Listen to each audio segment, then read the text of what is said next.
record. Yes. Okay. Records up. I'm telling you, man, this little guy right here, the red dot record button that I just have posted on my wall. It's just a piece of paper. Have you had that always? I put that in the one time I did a podcast and forgot to hit record. I was just like, can't have that again. It was one of the like 3 legs of the rap lyrics draft. Okay. Hey, I'm having trouble doing an equal split screen. Do I need to do that, or is that going to be when the file comes over? I think it comes from whoever sets the recording, and I'm looking at a split screen right now. Okay, well then I'm gonna. And I didn't make any changes last week, and it came through well. So cool. All right. Well, worst case, everyone gets a big dose of tin. Great. Give the people what they want. All right. Let's see. You ready to get into it? Yeah. All right. Hello and welcome everybody again. It is BAMS 9. We have completed week 2. We got the commish and Fiona atop the leaderboard. I'm in top 4 now. Things are not too shabby. Wanted to check with you. First of all, Zintak, you're in a new setting today. What's going on? New setting. We're not in the basement today. Today we are at Mean Mug Coffee Roasters in Choo Choo, Chattanooga, Tennessee. One of the finest coffee establishments based on Yelp's reviews. And they have a great Wi-Fi connection, and they're letting me annoy everyone talking about fantasy football here in the corner. So shout out Mean Mug. I'll put some links and coupon codes in the show notes. And yeah, we really appreciate their accommodations. But yeah, it was a great week 2. All in all, week 3 is coming up. Like you said, Fiona and myself are 2-0. So I got a little text from him this week, hoping that we both win because we got a matchup next week. And obviously we're all here for ratings. So it's kind of on the back burners that we're keeping an eye on. So should we get with it? Should we start doing some recaps? Yeah, I think the only thing to call out is just you staying dedicated on the road. You got a big race on Sunday. So just congrats for making it this far. You're going to fucking kill it. Thank you. I appreciate it. My family is at a bar a block away, and they don't know I'm here recording this, so they're really confused as to why I'm not with them right now. But they'll get it when I tell them. Anyway, with Zoom cutting us down to roughly 40 minutes as far as availability, new segment as far as recap goes, speed recaps. That's what we're doing for the rest of the season. So one note for each recap, and then we're going to move on to the rest. So as an example, I'm going to take your matchup last week, and what you did was win a close matchup with a strong competitor of King of T Hill. And my note that I wanted to point out there is Jared Allen, 29.68, and Mark Andrews, 22.23. Those were your traded draft picks that you acquired last year. There we go. Make me feel good, Z-Pack. That was a huge win based on the moves you made last year. You wouldn't have won last week without doing that. So that's what stuck out to me for Hardo versus King of T Hill. I thought I was going to be eyeing down an 0-2 start because I think Tampa Bay put up 26. You had Tyreek Hill put up I think 20 points just in the fourth quarter. That was some devastating shit to be seeing piling in. And I thought I was going to be starting off defeated in the first 2 weeks here with what I thought was supposed to be a year I was stocking up for. All right, we'll go to, two Titans here. It's the commish versus Diesel Guys. Diesel Guys still in third place right now after this loss to you last week. But takeaway is just tacking on to what I said last week. Your team is fucking sick. The Carson Wentz call over the Kirk Cousins call, as we talked it through, was huge still. But it's Amon-Ra St. Brown shitting down everyone's neck, hating on Dynamius Brownie. Has been dropped in our league. His shit talking was amazing this week. But no, your team's fucking stacked. You're Curtis Samuel off the waiver wire. Everything's clicking for the commish right now. You win the money, the $50 bill this week, right? Yeah, I got the 50 with a 182 over Diesel Guys. Diesel Guys, strong team, gonna continue, but it was all commish this last week. And I gotta say, just because we'll pass this up later on, but I got the 182, so I'm in the lead for the best game of the year. We'll get into it. If this holds and I'm doing well this year, there's a career Grand Slam that's going to be brought up as far as championship, Survivor. When you win all those, you get the career Grand Slam. Of course, I'll be talking about it. I'm humble about things, but I will be bringing it up if my success continues. Moving on from one win to the next, we got the Fianna versus Hotspurs. And what sticks out here is that Fianna's got a embarrassment of riches with Cup and Chase, but he also scored big with Kirk, who's just on fire and living up to his contract. But the big thing is Lamar Jackson, the number one QB, just to add to everything right now. So one of the biggest spreads with 130.45 against Ford Tottenham Spurs 55.16. Just a blowout. Another nice start to the season for Fianna. I'm gonna do a quick segue into another segment. Speaking of Ford, I have a new segment. It's gonna be really quick. We'll do it now and we won't do it later. It's called Wait, What?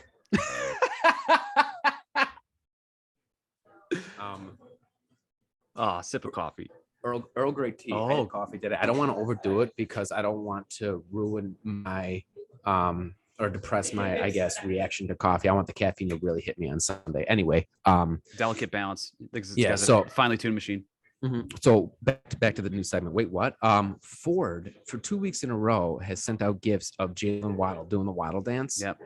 And the first week he got me. I was like, "Ooh, Jalen Waddle's having a good day." So I went on to Ford's team. I go, "Wait, what? Ford doesn't even have Jalen Waddle. He's just bragging about like his fandom for in our fantasy league," and that threw me off. So it got a wait what from me. So I hope he doesn't listen to this and we just continue to get just ignorant Waddle gifts every week. Yeah, that would be great. And that's the only reason I'm rooting for Miami is to get some more of those in the chat. 100%. Another matchup stick out to you? I'll take Grohl's and Derek's rad team. I think we all know it's pretty clear. Derek, his team, they lost this one by a 50 burger. We all know they lost because of the name. Change it. Just change your name. But Grohl's, it was all Jalen Hurts, just destroying the Vikings in that primetime game. So Hurts big, Aaron Jones big. Still just working with a destroyed bench of like Michael Pittman, George Kittle, J.K. Dobbins. So, but he started 1-on-1, and if Grohl's, I think he's just trying to handle the early season injury woes, but then is going to really gain strength in the second half of the year, even the second quarter of this year. So looking good there. And then for Derek, when you have Justin Jefferson getting shut down like he did against Philly, like you need those guys to pop, and he has rock solid players, Fournette, Kelsey. The team's pretty stacked. Oh, and a Darnell Mooney who has 4 yards through 2 weeks. He's verging on cut candidate pretty soon. So that's what Derek's working through, but there's enough talent there that it's just like he just happened to have solid dudes not having good weeks. Yeah. Okay. I like that. I'm going to move on to baloney squeezes and the GBs. I'm in a public space. Yeah, GBs. I'll say it. He's talking about gangbang. Yeah. Okay. So a big thing that sticks out here is the squeezes are hustling right now. You saw on the text that they're trying to make trades right now with movers and shakers.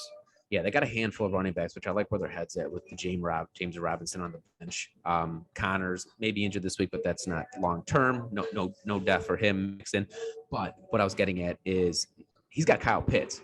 So he may be, what is he, 1-1 or 0-2? He's 1-1. Yeah. So just wait for Pitts to get going because he's not gonna be on the sidelines that long for the season. So I expect to see squeezes as a strong competitor throughout the year. So but he lost this week, so he's 1-1. And the GBs are also 1-1. They got a similar team, 8-9 right now. So anyway, that's what I got for that matchup. Dig it. And then for rounding us out here, Shaysky versus Marianne's Hammocks. Shaysky was projected for a 109, which was out of projection, supposed to beat Marianne's Hammocks by 5. Shasky ended up only producing 63 on the week. I didn't look at the full view here, but I think that's got to be. Oh wait, no, it's same week. Four. At Waddle gift, baby, Waddle gift. Waddle.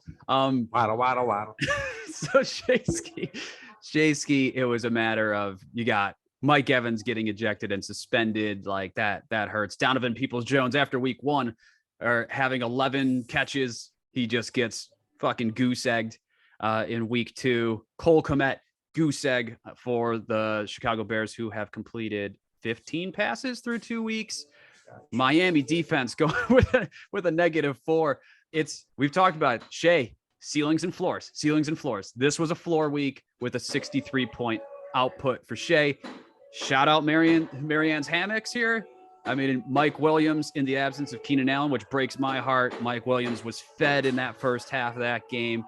Christian McCaffrey, Clyde Edwards-Helaire, David Montgomery. I love the Helaire-Montgomery combo of like two guys that were just not the most athletic, not really adored coming into the season, that he's plugging in those two running backs who are now in that like 18 to 20 range of RBs producing.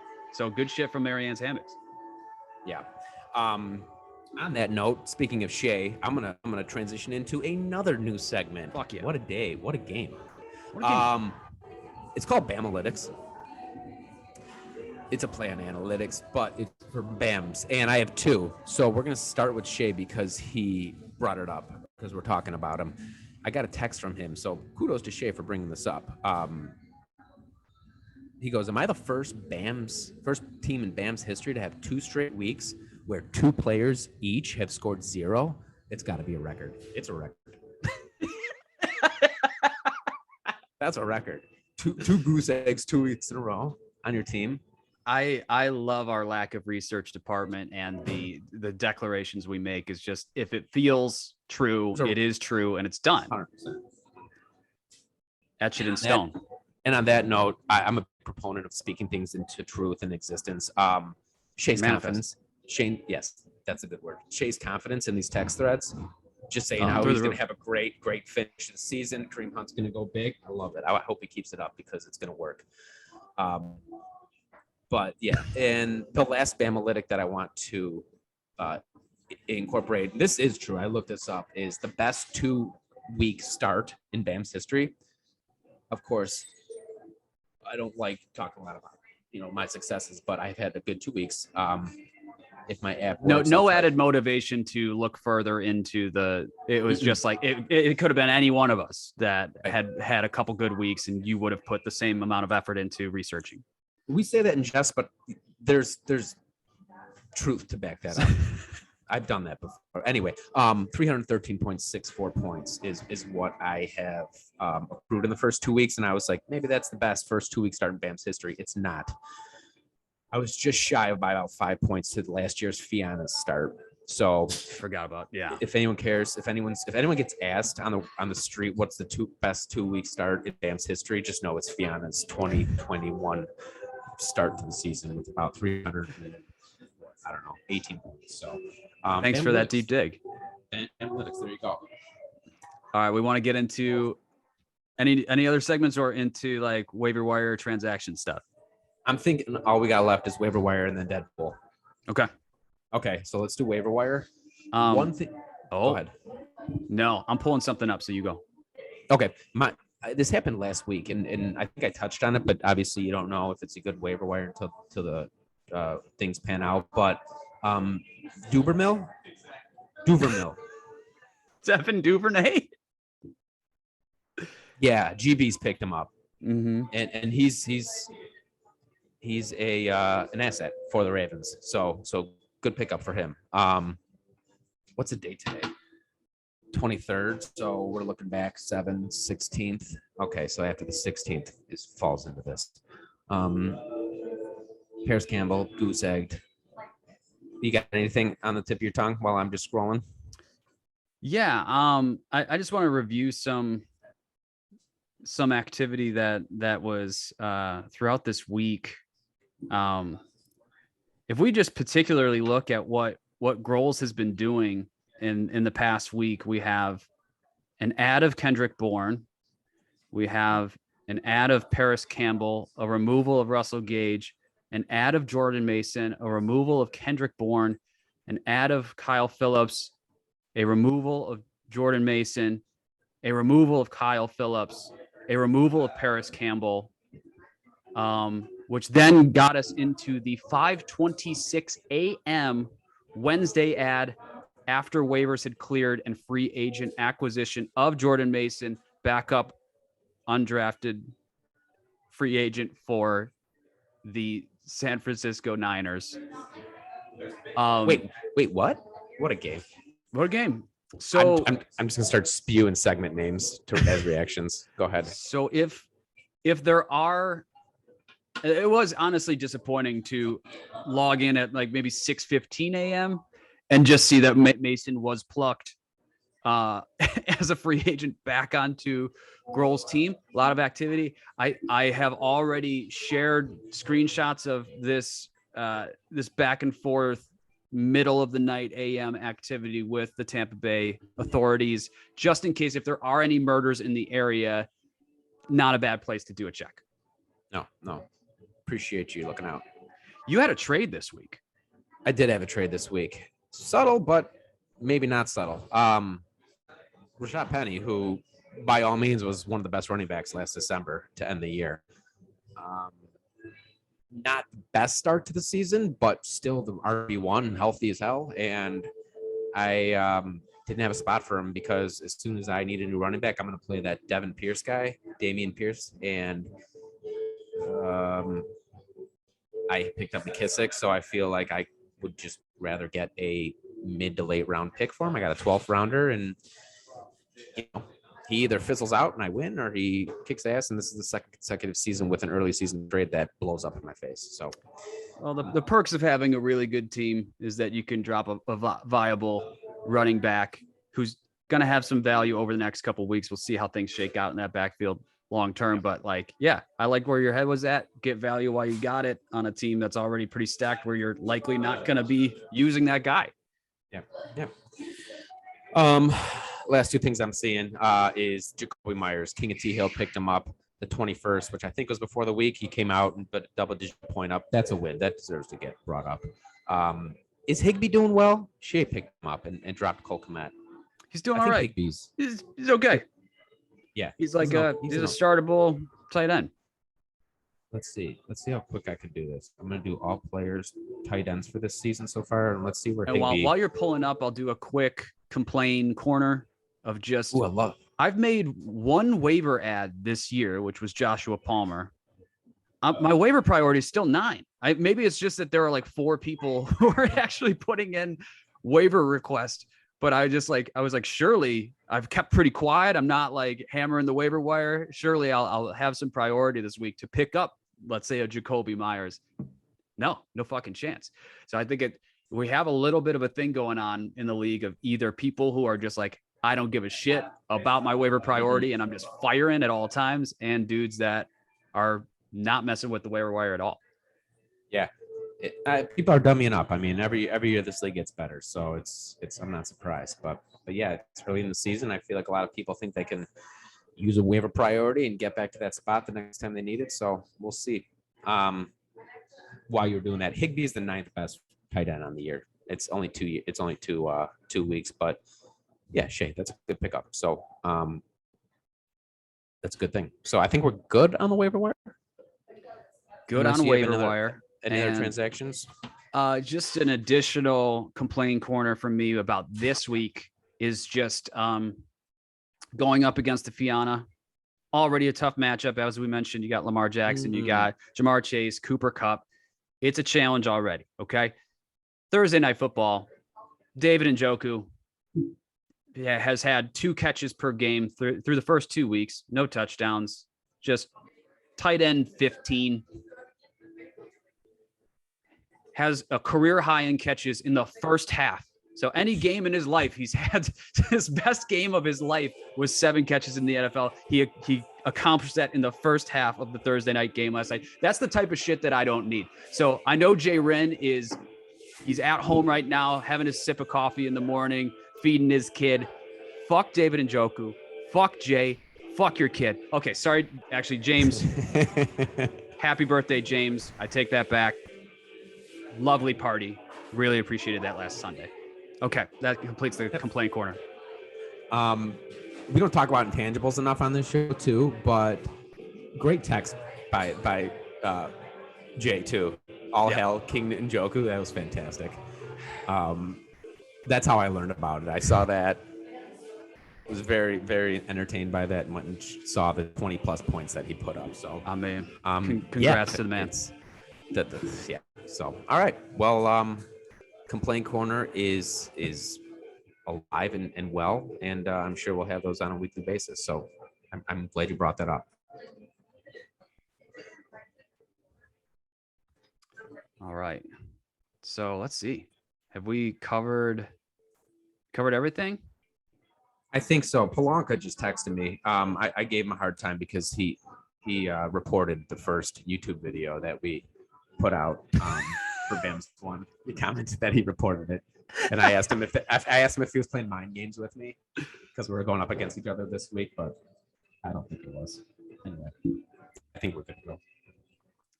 Well, before we get into Deadpool, another bonus segment is just, I'm calling this one, what a waste.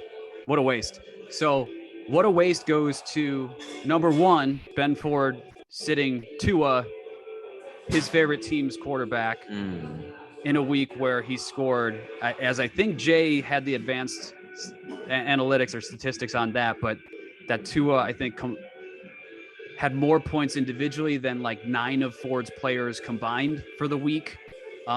So that falls in the what a waste category. Also, what a waste as it relates to Deadpool. Trey Lance, that's a big miss by us. We just got to be better.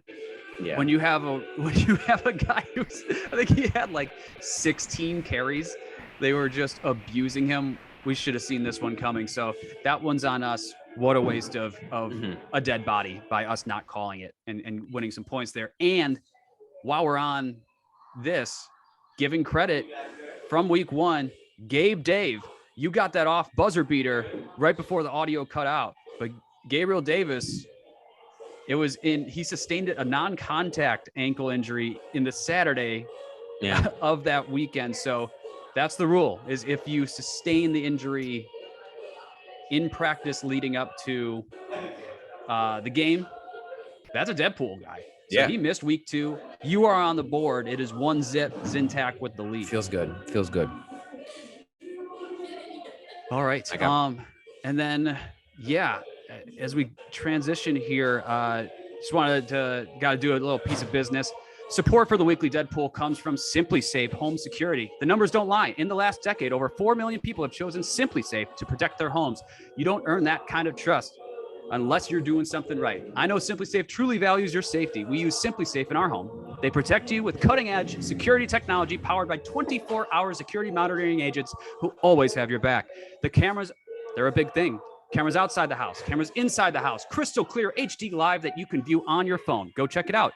Maybe you're not there one morning and you're like, I want to go check out the backyard. Good to go. SimpliSafe blankets your home with advanced protection and sensors for every room, window, and door. HD security cameras for inside and outside your home and smarter ways to detect motion that only alert you when a threat is real. Customize the perfect system for your home. Claim a free indoor security camera plus 20% off with interactive monitoring. Go to simplisafe.com/BAMS, BAMS. That's SimpliSafe with 2 I's. Simplisafe.com/BAMS. Keep your name out of the Deadpool. There's no safe like SimpliSafe. Visit the site to learn more.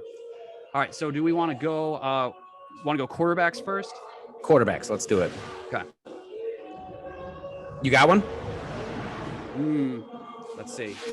It's okay because I do. Yes, I got it. Go ahead. No fantasy implications here, but Jameis Winston has 4 fractures in his back. Yeah. So pain everywhere. Just pain everywhere. When he plays this week, and I don't know if it's in New Orleans, but we're going to say it's in New Orleans. Everyone's having hurricanes. Someone throws a straw on the field. Jameis Winston, he's going to trip over the straw, and that will be the straw that breaks Jameis's back. He will have a 5th fracture that I am calling for, that is going to do it and put him out for the season. Love it. I don't love it, but I like how you came to that. David Carr. Why are those two people? David Carr is football dead, but he's on NFL Network. But yeah, he has not played. So we're going Derek Carr because he's playing and has a better chance of dying in a football game against Tennessee. Neck. He's gonna get hurt, twist the neck, something. I don't know all the details on neck injuries, but Derek Carr's my quarterback, and he's going down against the Tennessee Titans. Shout out to Tennessee Titans. I'm in Chattanooga right now, so I'm giving them some love right now.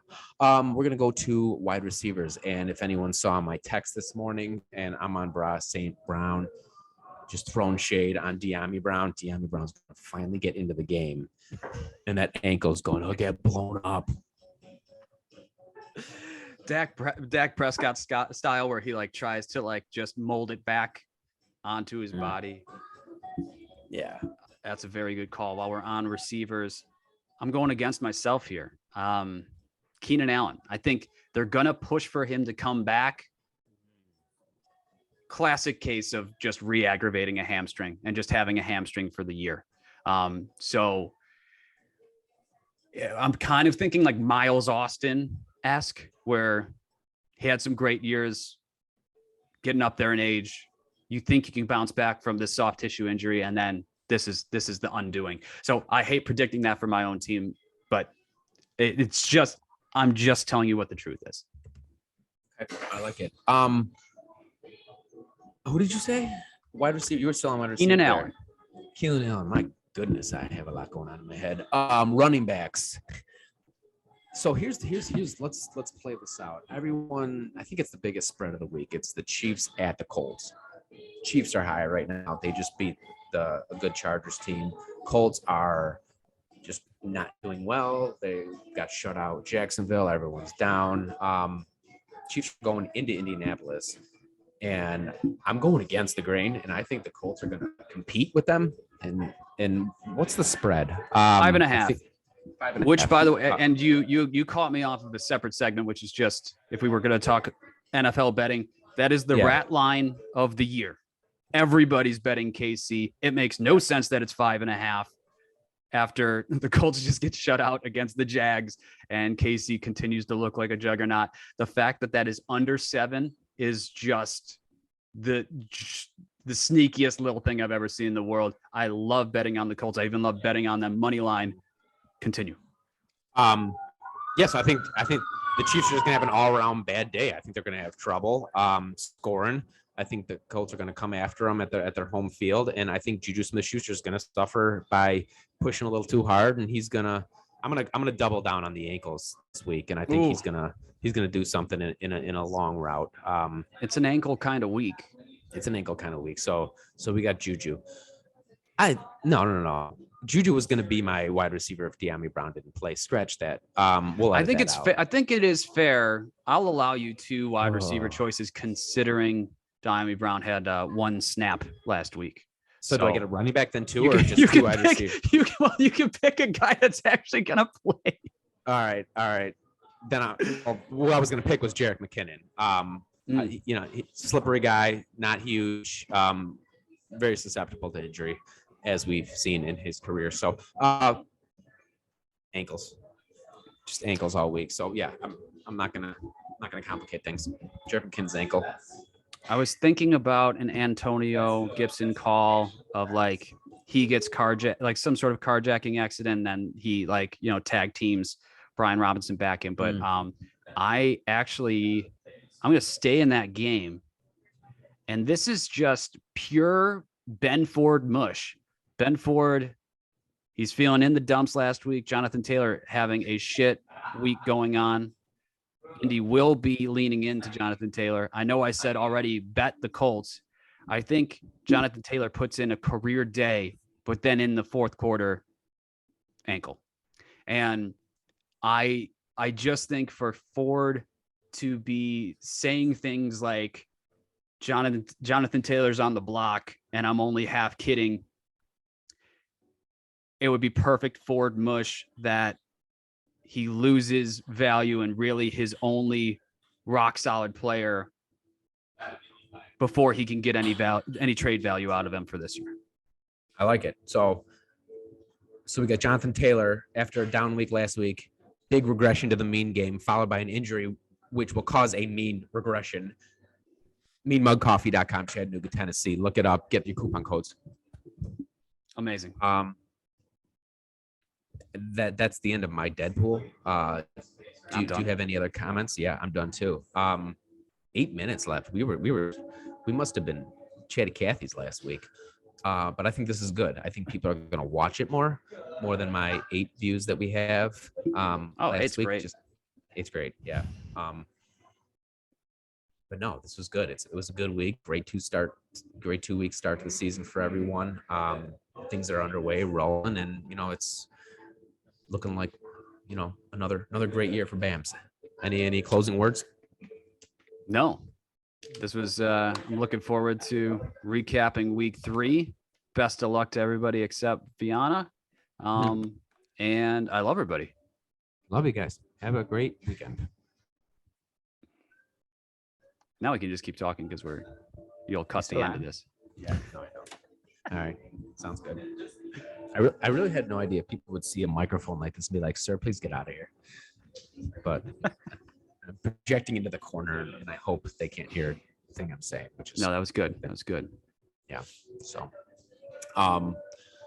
yeah, no, I seriously, my parents are driving down separately, and they came down today, and like they're arriving right now, and I'm just like, call Sam. Like her and her parents are at a bar, so go meet up with them as you arrive in Chattanooga after a 10-hour drive. I'll explain later. I'm just gonna walk up and be like, yeah, I was just podcasting fantasy football. I was podding.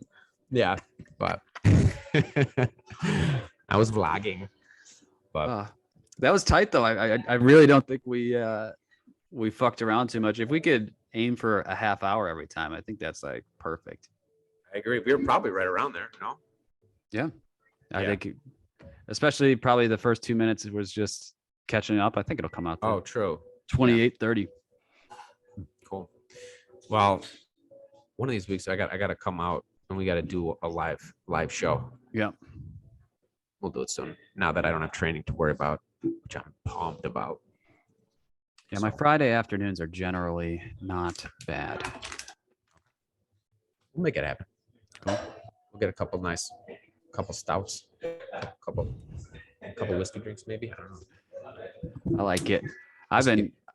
It's the fucking Negronis. I've only had one post Door County, but it was when I was solo with the girls last weekend, and it was like, I was solo with the girls Friday morning through Monday, but we had a great Friday, Saturday with the girls, and then they were like just nightmares on Sunday.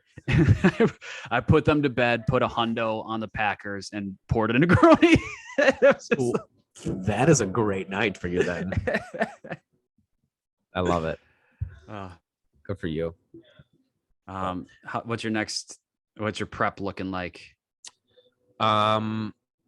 I did just a kind of a shakedown workout, 30-minute bike ride, 30-minute run early this morning. Tomorrow I kind of do like a run through where I go to the river and I'll swim for 20 minutes with like, it'll be really easy. There'll be a 90-second like hard spurt in it, but I'll get out kind of just like whatever the word I'm looking for is, mock the transition, just get on my bike, ride that for 20 minutes with a hard spurt, come back, run for 20 minutes, just another hour workout, and go back to the house and just sit on my ass all day because I have about 14 hours of working out the next day, which I went and bought a bunch of gear today. And so nice. So I got to finish because it's a waste of money if I don't. So I bought all this shit. I got to do it now. But no, it's cool. A place. I mean, small town. Everything shuts down for this, so it's really cool. Like half the people you see walking around are all just like people getting ready for triathlons, and I don't know. Sweet. Everyone loves it. Yeah, so I'm excited. It'll be fun. Nice. Yeah.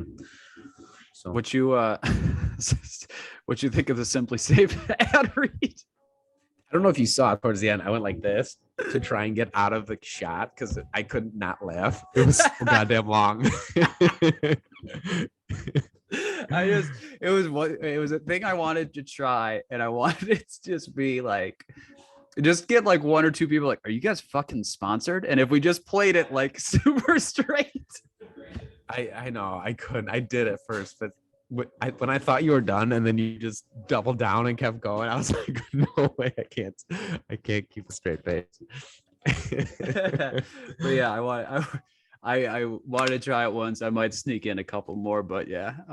Absolutely. I was listening to Simmons this morning, and I was just like transcribing a lot of read. That's so funny. That's so fun. And then you tied it to Deadpool too at the end. It's great. It's great. Well done. All right, man.